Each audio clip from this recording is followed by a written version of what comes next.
Today our focus is to understand what is happening in the fintech industry and currently, like in this year, what is going to happen and what should we look forward in the future. So I assume that everyone who's on the call or on the webinar is interested to either work in the fintech area, it's already working in the fintech area, or maybe it's collaborating with fintech as an industry or financial services as an industry in some form or shape.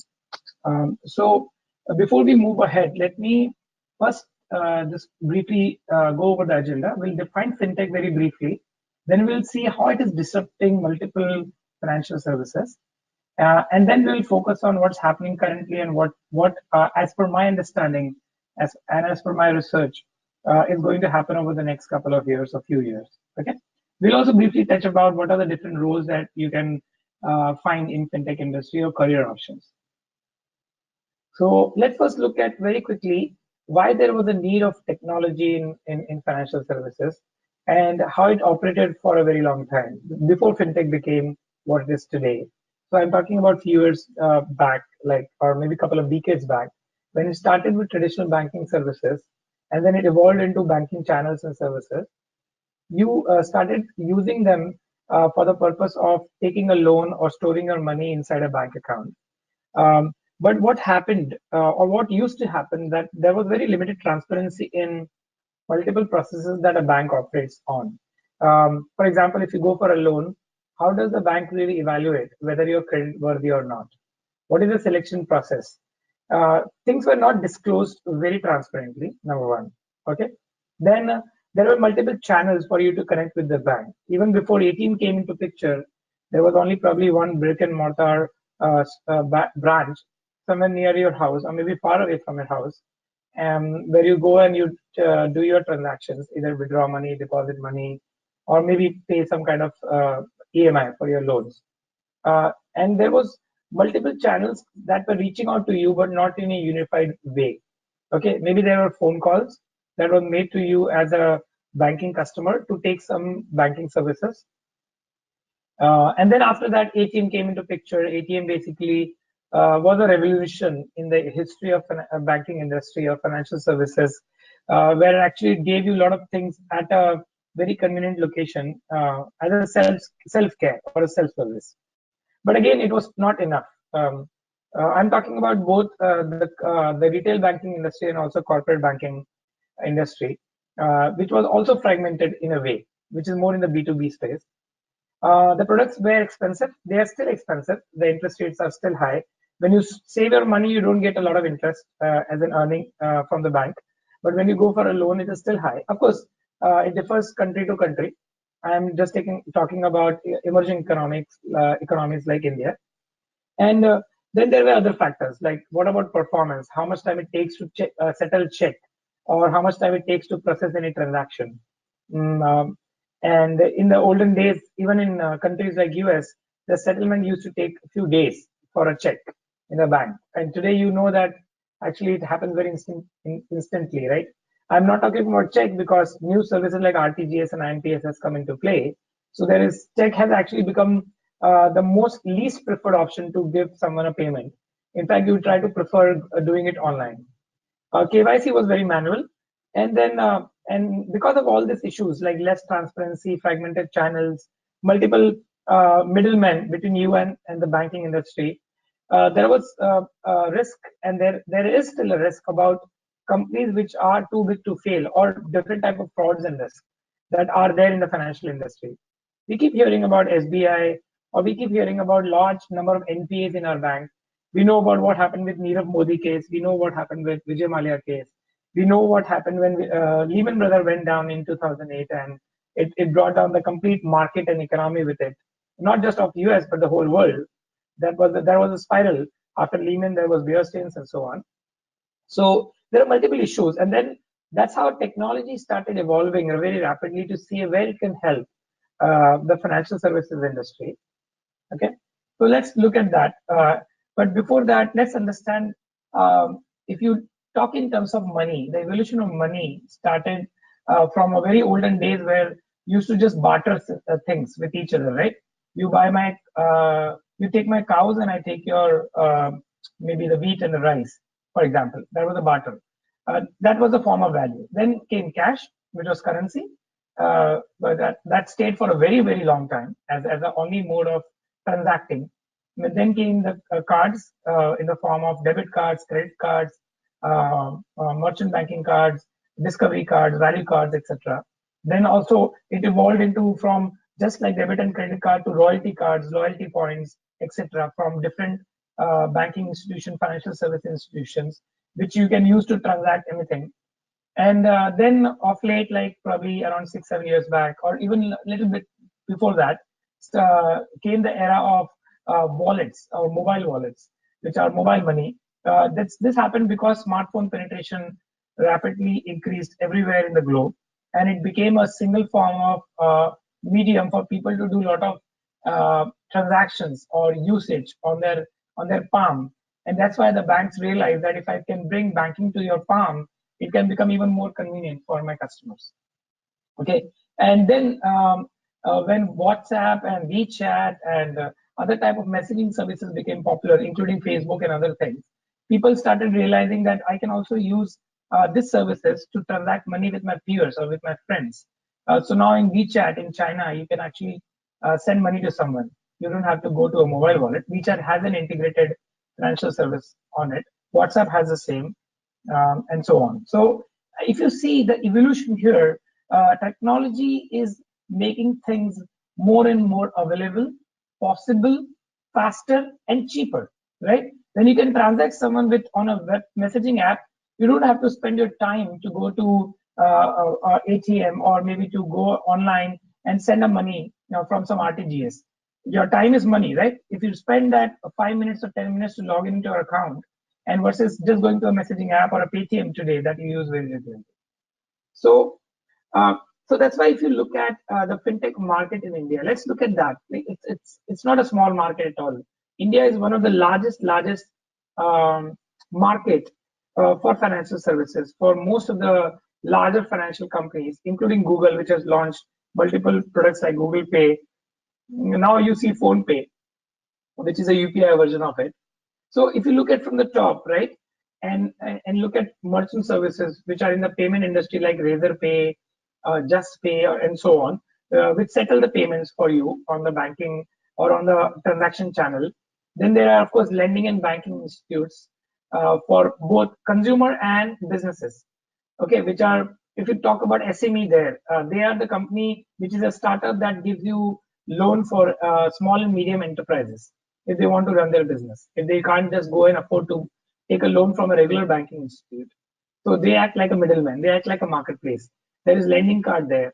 If you see, that's a very popular player now to give you loan on different kind of formats. It also gives you advanced loans against your salary statements, right? If you need advance salary, you don't have to go and always rely on your employee to give you advance payment. And then if you come down, there are consumer payment companies like mobile wallet and e-commerce, which are very popular, like Paytm, Oxygen, Chiller, etc., MobiKwik.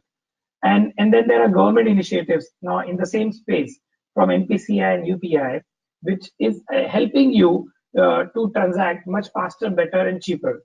And UPI, I think, has picked up very, very rapidly in the last 6 months after it was evolved and upgraded. And government is pushing BHIM and PhonePe and everything very rapidly and actively, not just to the urban customers like us, but also to the tier 2, tier 3, tier 4 customers who don't have access to banking channels very conveniently, like we do in a metro or a semi-metro area. And then if you look at the bottom, there is personal financing. So FairCent is a very good example. It allows you to take a personal loan from another peer.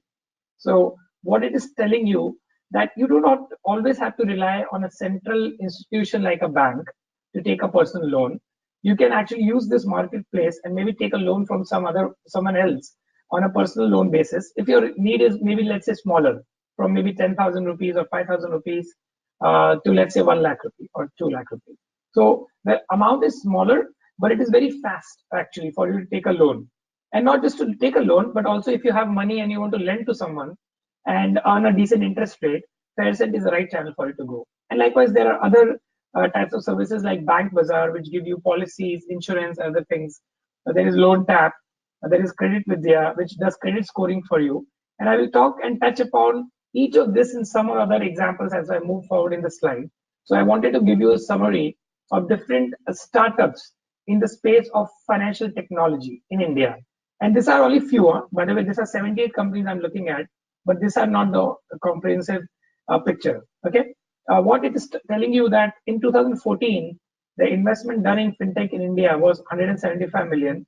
It jumped very rapidly to 2 billion in 15, and then in 17 and 18, it has already touched close to 5 to $7 billion. And the projection in 19 and going forward till 2022 is between $15 billion to $20 billion. And this is only and only India and only fintech. That's a huge money, right? That's coming into it. One of the reason, of course, is that after RERA and other things came into picture, a lot of people who used to invest in real estate have now challenges to invest there, and they are finding other sources or avenues of investment and to grow their money. Amazon, for example, their big focus is on India to invest in fintech startups, and they are doing a lot of merger and acquisitions in concentrated on India in this space. So in the payment space, they have worked with Quicksilver. Quicksilver is a company that does the loyalty programs, loyalty cards. Then lending, capital flow, then comparison to like Bank Bazaar, insurance, which is Eco. Eco was actually recently invested heavily by Amazon. Amazon, I think, bought it, and they are entering the investment space in the insurance sector. Okay, both like medical insurance, personal insurance, and vehicle insurance. And then in the US also, they are investing rapidly, which are some of the companies where there is some Indian origin player playing there. If you look at this slide and what we have discussed so far, we have discussed different type of players in the financial industry, from a merchant banker or a merchant player or transaction company to a wallet company to a regular bank to a lending company, insurance company, and so on. So this basically presents different areas of fintech. If you look at from the bottom left, which is lending, and then move upwards, you see lending, blockchain and crypto, which is cryptocurrency, then RegTech, which is regulatory technologies related to financial industry, personal finance, which you touched on, payments and billing, insurance, capital markets, which are more in the sales and trading. And I will give you a very good example of one of the companies that has rapidly grown in the capital market space, called as Zerodha. And then wealth management, which is more from a personal wealth and business wealth management or high net worth individuals. There also fintech is playing very active role. Money transfer and remittances, of course, we have heard about this for a very long time. There are different kind of money transfer and remittances company. Even before wallet became very popular, which you used to use, which is like if you know about this credit union.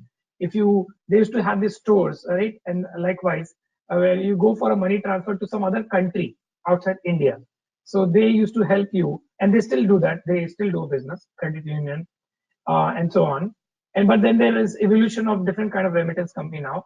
And the last is in the real estate and mortgage financing and lending business, which is also related to finance. See, wherever there is an involvement of money, it comes under the spectrum or umbrella of fintech or financial services. Okay, these are some of the key trends. I will touch on a few of them in the interest of time. But I think the idea here is to give you a picture that when you look at, let's take an example of peer-to-peer lending in the retail space, the top left, which is next generation personal finance management. So I talked about Fair Center, right? If you see what is happening, there are startups and players coming which are acting like an aggregator. So India is a big country. We are a big country in terms of both population and as a market, okay, for business. And people have realized that few players cannot do everything. There has to be aggregators or marketplaces that can provide some services to the end consumer. So that's why Paytm, that's why FairSend are becoming a one-stop shop for you to do multiple things. If you look at the left bottom, which is small and medium enterprises, there are a lot of players there now to help the SME industry and medium-sized MSME to do lending, evaluation, digital cash management, and etc. And if you come to the right, and to the top right, which I think blockchain. I'm pretty sure if you are even remotely interested in fintech, you have heard of word blockchain. So Bitcoin is one of the application of blockchain, that's cryptocurrency. But there are many other applications of blockchain which are coming up, and I will touch on a few of them in our session today. So anti-money laundering, which is one of the area I work very actively, AML, in financial risk management for Bharti Airtel, for the mobile wallet business in Africa, which is a huge market. There we use actively technology like big data, machine learning, and other aspects to find money laundering patterns. Okay, so if you understand, Africa has a lot of black money transactions like India, and if they are done on a mobile wallet kind of a platform, then we have to be very careful because ultimately the provider will be liable also along with the person who's doing money laundering. Okay. So you can take a look at this later on. If you have any questions, you can reach out. Um, let's first take an example of the banking industry for now. Okay, let's stay to our banking world, which is very familiar to all of us. ICICI Bank, SBI, etc. On this slide, what you're seeing that every bank, let's take an example of ICICI Bank, they are partnering with startups, the financial technology companies like Nikki.ai, which is in the AI-based chatbot for customer service. Chatbot is a very upcoming technology to enable a quick customer service for financial industry customers without involving a human there. If there are set questions which need to be answered. HDFC has something called as AVA, right, which is very popular now because that acts like a chatbot to talk to you, and so on. Look at SBI; they invested in a company which is into blockchain for financial technology, called as Prime Chain Technologies. Okay, and I will talk about that briefly. Then HDFC Bank, Tone Tag, Kotak Mahindra works with Credit Seva for credit scoring. If you talk about lending, right, first thing you need to know is what is the credit score of a customer, and we rely mostly on CIBIL score in India. Like in US, if you go, there are multiple unions like TransUnion and Experian, which gives you credit score there. But it is not always 100% transparent or correct. So what consumer analytics like Credit Seva is doing, they are trying to get other data about a consumer, not just their banking statement or their tax returns or their net asset, but also about their footprint on social media, for example. Like, are they a good customer, or are they taking a loan from you for personal financing and they are just splurging it on a trip to Switzerland? These are some of the red flags, right? That you need to be careful of. That the person is not just going to take the money and run away, right? They're still struggling to bring Malia back into India. That was a very high scale fraud, but there are also smaller scale fraud that happens. So it is very interesting space for all of you on the call today to think about your career or think about your future in financial technology, and not only think about a traditional banking career, which is of course there and it will remain there. It's not going to go away very soon.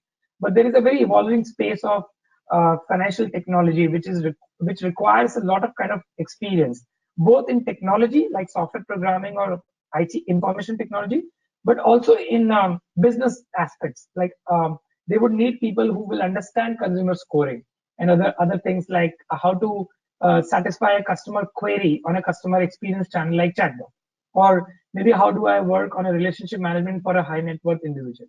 So this is the example I was talking about, Zerodha. I was telling you that what has happened uh, before, there was only few channels like ICICI Credit Securities, Kotak Securities for people to invest money into stock market, right? So like banking-led securities and some brokers, the middlemen, like the humans who used to sit in on the Wall Street of India, which is Dalal Street, and then help you to trade on stocks. They will call you and they will settle the trade for you like a broker, and they will work with the SEBI and the stock market and the trading unit like NSE and BSE. But then came recently, a few years back, technology startups like Zerodha or many other, not just Zerodha, they have changed the complete scenario of how to invest in stock market for us, either through mutual fund or directly on a particular stock. And if you see this slide, Zerodha has surpassed ICICI Security in terms of the number of transactions. Okay, and this has really opened the eye of many companies like ICICI, SDFC, Axis, Kotak, Sher Khan, and so on. That I cannot just do what I was doing for a very long time. I have to adopt technologies like artificial intelligence, machine learning, and other aspects to start understanding my customer better, give them a better customer experience, and a cheaper platform to trade. And if you know, like government is putting a lot of push on us to say invest in mutual fund, invest in mutual fund. That's the next best channel. Why do you keep investing in gold and real estate? Their returns are not good. Market gives you a very good return over a longer time. If you are a long-term investor, not a short-term, of course, between 12% to 18%, right? So Zerodha has picked up that very rapidly. We all know what happened with demonetization, right? Suddenly, Paytm became like the rock star in the Indian industry after demonetization, because there was no other avenue but to use a wallet to transact with the sabjiwala next door. So that's where they bank on. Now, if you look at lending, right? So Zerodha is more in stockbroking. In the lending space, which is very interesting, and I really follow this very actively, because India has one of the largest MSME sector in the world after China. Okay, in terms of the number of players who are playing in this, which is very fragmented, very unorganized. Okay, so if you look at this, what is happening, starting from bank to NBFCs, like non-financial services company, which are called as NBFCs, which are smaller players, and even the FinTech players, they are tapping the MSME market. So if you look at example of FinTech, I already touched on P2P or crowdfunding for a small company to take money and run the business or to invest in the business. If you talk about DFIs like Development Financial Institution, then NABARD and SIDBIs and are there. And if I go to microfinance institution like MFIs, then there are many startups in India or many small MFIs which are lending to these players, right? Like Bangladesh has a very important or a very noticeable MFI which has revolutionized the investment for small and medium sector. I actually just forgot the name on top of my head. If I remember, I will tell you in the future slides. And that guy actually got the Nobel Laureate Prize also for that, for this purpose. Okay, I forgot the name of that. If someone of you remember, you can put on the chat window. We can talk about it later on. And then if you look at this slide, what is happening that when you want to lend to a small business or MSME, all the way from origination, which is like KYC process, interaction with the customer using chatbots, and having marketplaces like FairSend or SME Lens and etc., where they are the touch point to the customer, then coming to underwriting the loan or creating a credit scoring model to understand the health of the SME before you can decide how much you can lend, right? Because you need to get your money back, right? And your interest as well. So you do psychometric analysis. You use AI and machine learning here very actively to understand the customer deeper and better. Of course, you also look at bank and financial statements, and you do geotagging, that where do they operate, who are their customers, are they in a sensitive zone, are they in a sensitive business, can their business go upside down if some regulation comes in the country, and so on. Like for example, when GST came, it impacted many players, both positively and negatively. And the industry is still trying to stabilize due to the impact of GST. But that was the big thing that came in the market. Right? It is good in the longer run. It will take some time to stabilize, but it is going to disrupt some of the players. And that's where a lot of startups have come to help smaller companies to comply with GST regulations. Even they are using technology. Okay. And then there is service monitoring, and then of course there is collection. Like how do you take the payment back? The payment could come from a bank, or you can also use UPI-based services like PhonePe. I will take a pause here because I want to make sure that you start absorbing what we have covered so far. So we have covered the overall spectrum of FinTech, and then we have covered the banking, the lending, and the trading areas of FinTech disruption. Cool. So now let's move to the next step and look at some of the other areas of FinTech which are getting disrupted, or financial services getting disrupted. So first, let's look at the chart below. So this chart actually talks about the penetration of financial technologies in different companies, okay, all the way from Australia to India. If you look at particularly to China and that gray color bar in the center, if you see, which is looking at a number called as 77. And then you look at India, which is around 80. And then the third one is Brazil.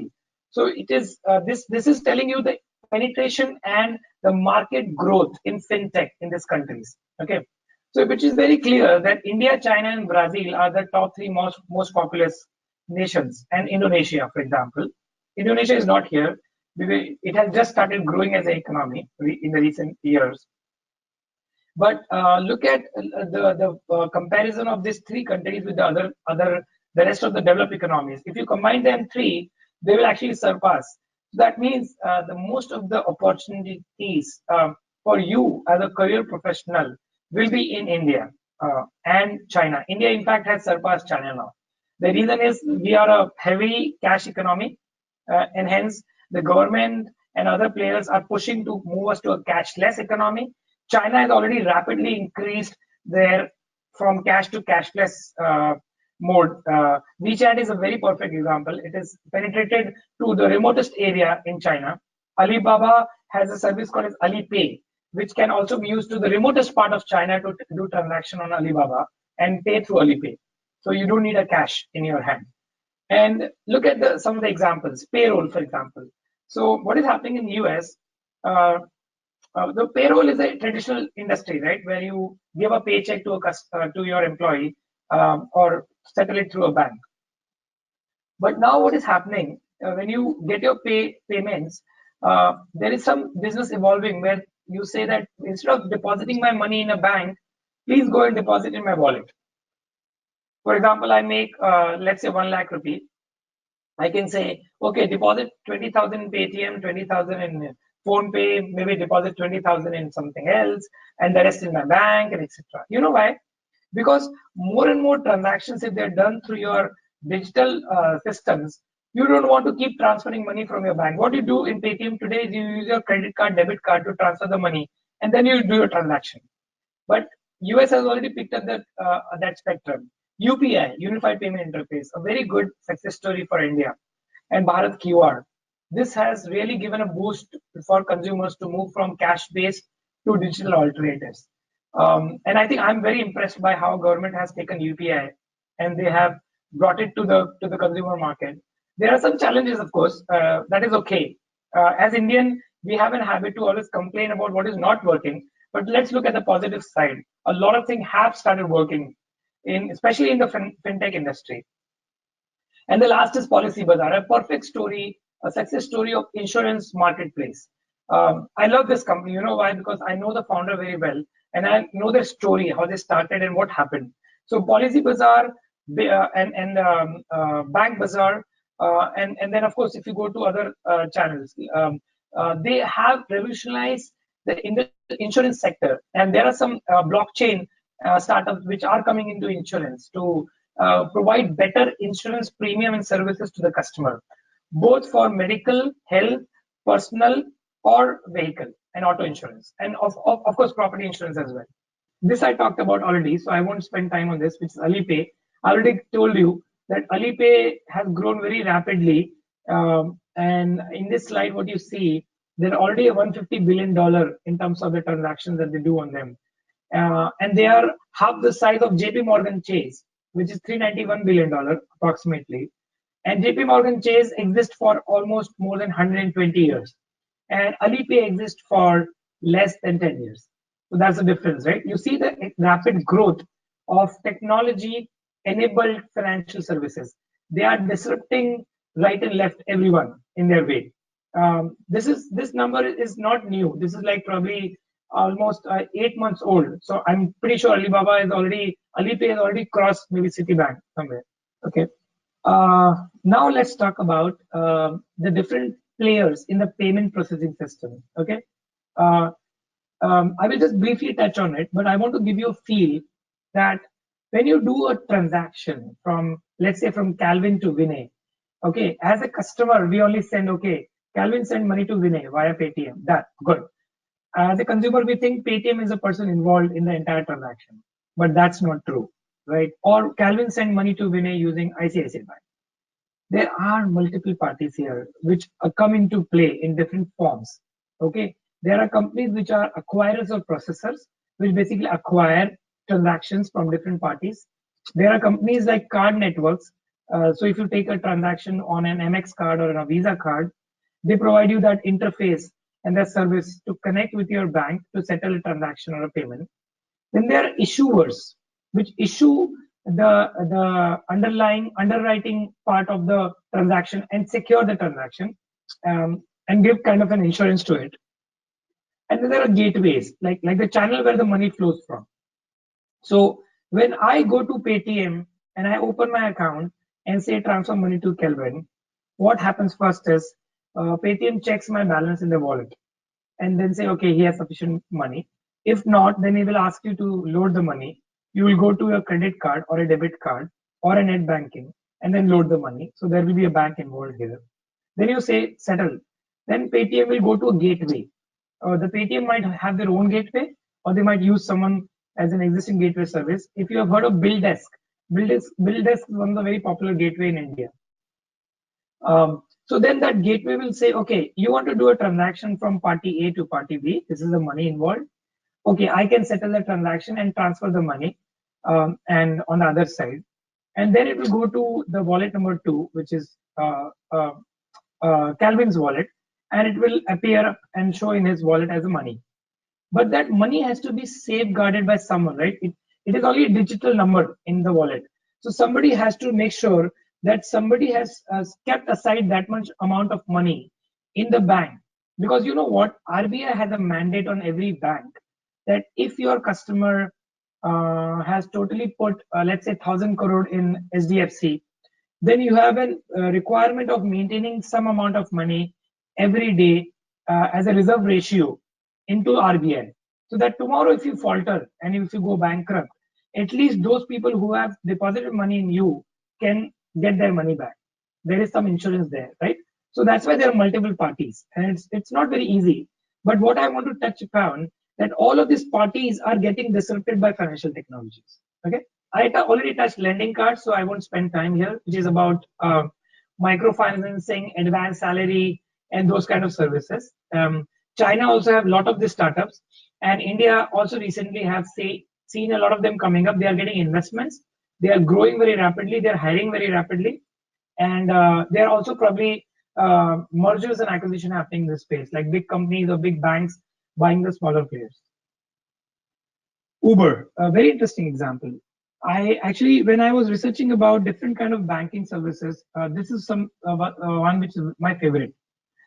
Because when you look at Uber, you see them as a mobility company that allows you to book a cab. Okay, but in US, when they started hiring drivers to run the Uber or bringing them on their platform, they realized that 30% of the new drivers did not have a bank account. Can you imagine 30% of people that were coming on Uber in US, in a country like US, did not have a bank account? And then Uber said, okay, let me solve this problem very quickly. What I will do is I will partner with the banking institution. I will create a model called Uber checking account. And every person who comes onto my platform as a driver can open that checking account directly. And a checking account is equivalent to our saving account in India. Okay. And that checking account basically gives you facility like whatever you get in a saving account to accept and receive payments and so on. So Uber realized that I'm a big player now in the world. If I can work with my finance partners or banking, I can actually become a channel to open bank accounts. So now you see how like the last mile reach to the customer is rapidly getting innovated. So it's not just Uber or Paytm or lending card or the likes of this. There are multiple other avenues now for you to transact with your bank. Okay. What they try to do is they try to make it easy, simple, and convenient for you. Now let's talk about a topic called as blockchain. So I will again take a small pause here because now we are moving into some of the latest and greatest technology which are out there in FinTech. We have covered different areas of financial technologies. I have not covered regulated tech and mortgage and lending as an example, because you can of course read online. But there are different kind of financial companies and innovation which are coming in those areas as well. Now let's talk about blockchain. Very interesting area. I'm personally researching a lot on this over the last at least I think almost 2 years. So when I was in US, I was very unlucky that I did not invest in Bitcoin.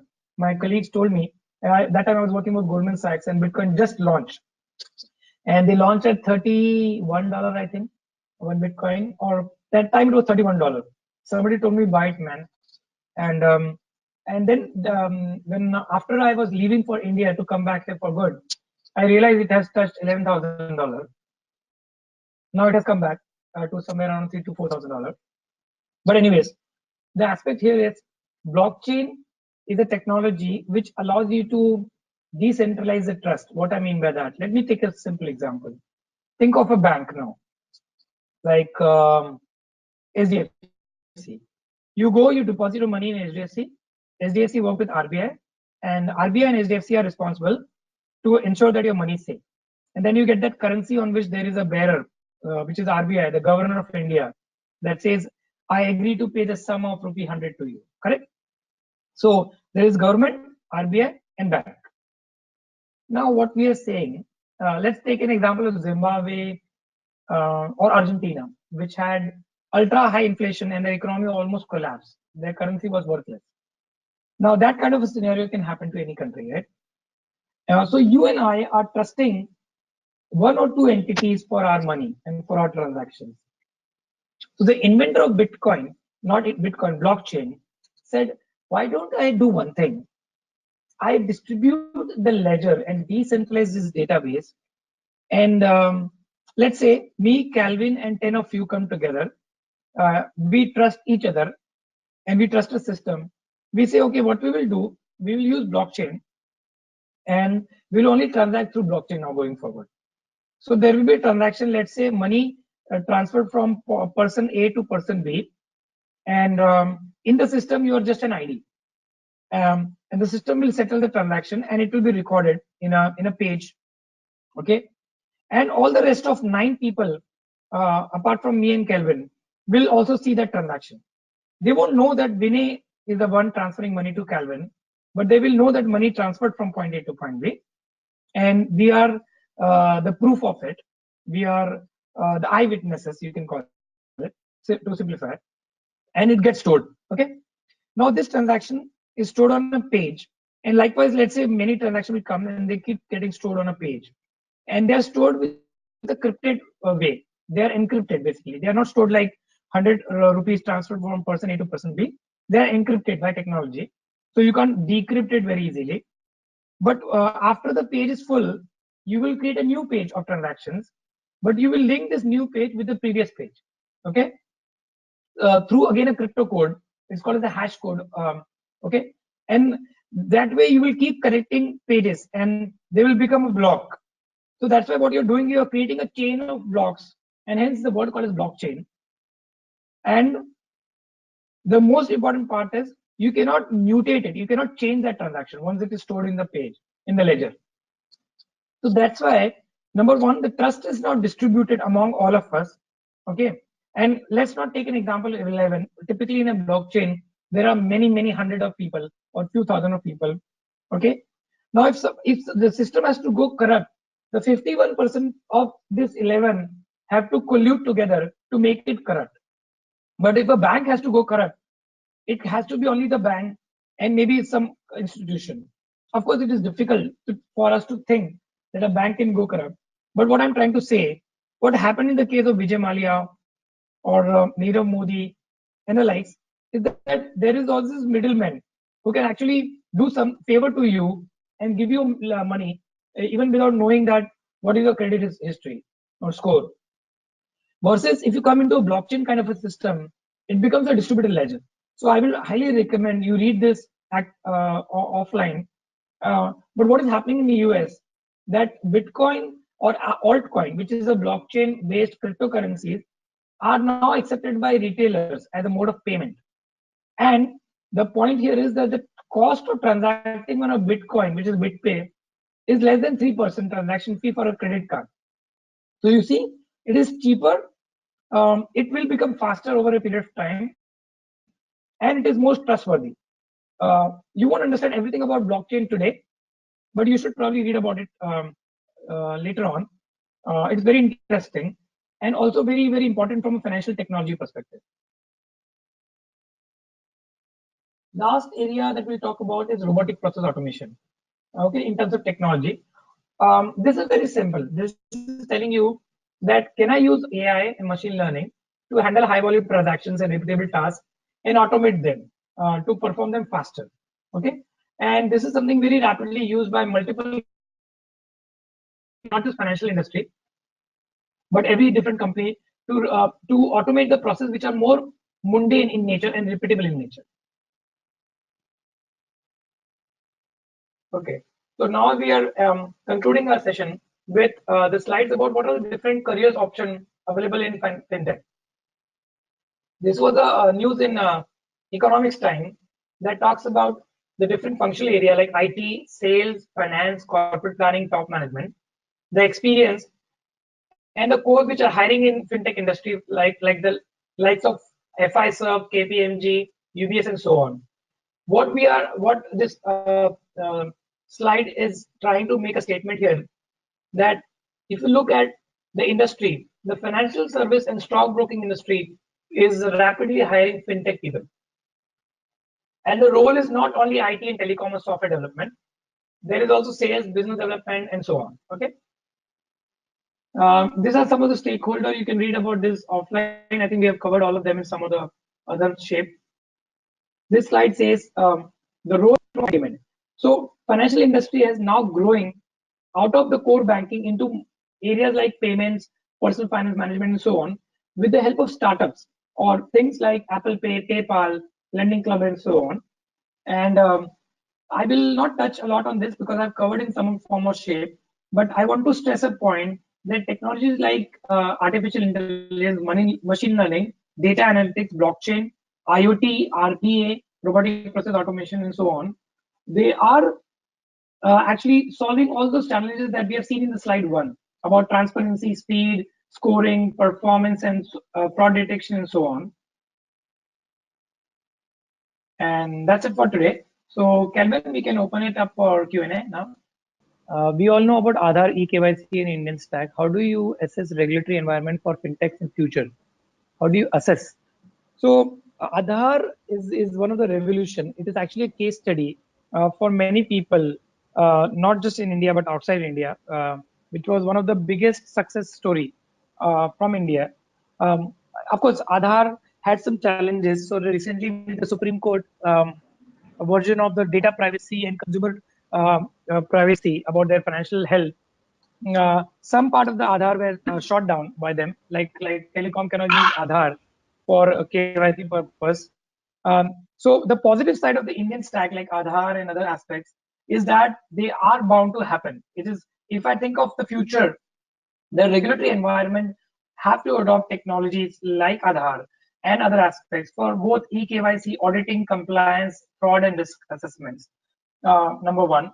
Number two, I think particularly from an Indian perspective, because the way that we live in a democratic country, Supreme Court doesn't align with government and government doesn't align with regulators. Excuse me. So there are some challenges that you will see in terms of stability of the vision about something will come and it might die down, it might be killed, or it might be stopped or halted. But regulatory environment for India is very sensitive. And at the same time, one of the biggest opportunity, because we are such a huge country, we have to form some kind of a unique way of identifying a customer. Of course, we have PAN numbers, which are for our IT returns.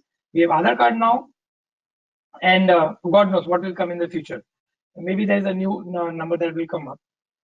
But I assess them that I think Aadhaar is very impactful in a way.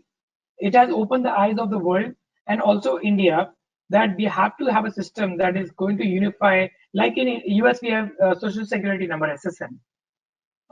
Something like that have to have come here in India. How a pure operation guy can fit into program or course without any technical software knowledge. So Kiran, say, even if you're an operation guy, if you have some flair for technology, you probably can take up a course like by Imarticus and learn the technology area of FinTech. Alternatively, if you understand operations very well and if you have knowledge of some of the vertical or use cases that I touched upon, you don't have to go into a programming role. You can enter into a fintech startup where you can play an operations role, or you can play a like a business development, or maybe customer relationship engagement and things like that. All these startups that I talked about, they all have a very important operations aspects in their business. So I won't push you to say you all have to become a technologist. But I will say that you have to be aware of what is there. So, for example, if you have a high level course where you can touch upon the aspects of technology which is going to disrupt fintech, knowing that is good for you and for your future as well, whether you are in operations role or marketing or sales or business development. In fact, yesterday I was speaking at one of the conference on AI, and I was amazed to see there is a startup in Chandigarh that is using AI for patenting purpose, for helping the people, startups to fight patent faster. Now you see, like technology is not going to stop; it is going to disrupt everything. Thanks, Gaurav. Yes, that was Mohammed Yunus, Gramin back, which I was not able to recollect. Uh, then the next question is Ashok Nishchay. Okay, fine. How cybersecurity on online transaction? What is the biggest challenge? Yes, so cybersecurity is something I did not touch because that's a very core technical topic, not really always relevant to only one industry, which is fintech or financial services. But cybersecurity in online transaction is the key, and that's why all these financial companies or startups, they have to comply with very strict regulations and norms by both SEBI and RBI and other regulators in financial industry, like FINRA and so on, because uh, all these companies are going to handle and hold money, and because of which they have to make sure that it is not something that can be easily hacked or abused. um, what is the biggest challenge? The biggest challenge is that right now the startups are very actively focusing on providing you a service. I think the startup is not focusing on cybersecurity as a design. They have to start thinking of security from day one in their product, and it's changing slowly, but not very active. Who creates and controls money supply in the blockchain? Good question. Nobody, there is no single person that controls the money supply in blockchain. Blockchain is a system, it's a technology, and all the stakeholders together are visible, have the visibility onto what is going on, and they control the system not from a system perspective, but from a user perspective. So this is something I don't want to go deeper because it's a very, very specific topic. What I would recommend, Sagnik, that you touch on study blockchain, and then maybe you can reach out to me. We can discuss more on it. But it's a very interesting but very complex topic. Next is 40-year at senior management level. What is the scope for entry in data science? Thiagurajan, don't worry. The age is not a criteria, frankly speaking. When I look at some of the startups, they hire very senior folks who have a flair for data science and can bring that experience of being in the financial industry for a longer time. Because see, when you capture the data from technology, you need a program to understand the data. And but before the program, you will need a human who understands the data and the context about the data very well. So data science is a very large stream. Uh, you can invest your time and money if you want to go for a course at ISB Hyderabad or data science. But alternatively, you can say you can do some high level understanding of what data science is and stick to your role with a flair saying that I understand, let's say, credit score very well, or I understand, let's say, transaction settlements or trade settlement very well. Because of which I have a lot of expertise and domain knowledge on this. Now, if I add a flavor of data science, I can get a role in a company where I can become like a data analyst or a data advisor or an SME that understands data very well in and out. So to understand that, you don't need to know technology, you need to know the data, you need to know the business, you need to know the context and the customers. Which tools are currently using for RPA? So there are many. Actually, there are many startups. One of them, which is very popular, is called as UiPath Vema. UiPath is one of the startups which has recently also got a lot of funding. They are providing RPA technology, and likewise there are many others. What are the qualifications required to be recruited in this area? So Tanya, there is no single one qualification. If you are a fresher, You can look at multiple areas. If you are in software engineer, maybe you can focus on technology aspects like FinTech area in building a chatbot or data analytics, data science programming, machine learning, RP, and so on. If you are not in engineering, then of course you can focus more on the specific vertical that you're looking at. Next is from Vivekanand. Next step in terms of tech, yeah, I think I covered that already. Prem Kumar, how fintech would be going to help improve securities market in India? Exactly. So when I touched about Zerodha, if investing in securities market become easier, so the first thing that is going to happen for you as a consumer and me as a consumer, that we will start investing more or start using those channels more. So it will improve the liquidity in the stock market. There will be more people and more money in the system, and hence it will improve the ecosystem from the complete stakeholder perspective. If you look at US people invest a lot in securities, and that's why that market is very mature, both equities and fixed income markets. Can you throw some career paths AML, fintech for a non-IT person? So in case of AML, when I was in Airtel, apart from an IT person, we also required a person more like a business analyst, you would say, said who can understand the patterns and trends in money laundering and in different aspects, not just wallet business, but the whole life cycle of a transaction, and see what is going wrong. Maybe see, when you do money laundering, you have to count the hops also. That is this money moving from one hop to another to another to another, and start tracing it backward. A machine will not be able to do everything, and that's where a business analyst come who can develop that model very nicely. What's the career growth in blockchain? How can we make it long-term career in India? So blockchain right now, a lot of people that are getting hired or startups which are hiring are the blockchain developers, which includes, of course, people who understand the blockchain technology and the other aspects around blockchain like performance, security, speed, data processing, storage, big data, etc. For SQL developers, the experience of 8 years, which career would you look? I think I covered on that. So it is more about, I think, more in the data management, data processing, data storage, data analytics, and those areas. If you are SQL only, then I would advise you learn the newer type of databases, which are more columnar and more rational rather than the traditional RDBMS. Who has a core credit assessment? I think I touched on this, like credit scoring. Like you can look at Credit Seva and see what kind of job they have. Ankit, Narayan, comment about the spread of Bitcoin. I will keep that. We can talk about it later, Narayan, one-on-one. Validi, what aspects in data analytics are more relevant for a career in fintech? Yeah, so see, data analytics is very wide. Let me answer the question by Ankit also and Narayan. Bitcoin, right? So Bitcoin needs a lot of data to analyze the transaction patterns and to understand what is going on and to create the encrypted version of it. It won't just happen if there are 10 people in the system. It will only happen if there are many who are transacting on a blockchain kind of a platform. The same will apply to any other vertical, like whether you want to do credit score, you don't calculate a credit score by just looking at one customer, right? Vinay. You have to look at thousands of customers, create a pattern, and then apply that pattern to Vinay. Because you have to see what does Vinay resemble. Does he resemble a very risky customer in my profile, or does he resemble a very safe customer? So that's where data analytics will come into play, and modeling.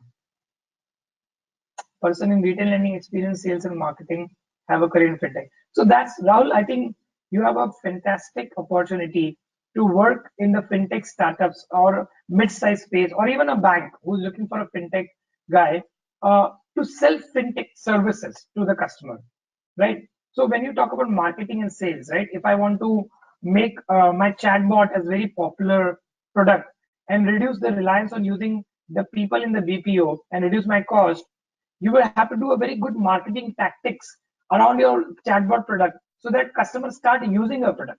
Okay. At the same time, if you talk about SMEs who need lending, money lending, you can actually become a sales guy in a company to lend the money to them. Okay. Thank you.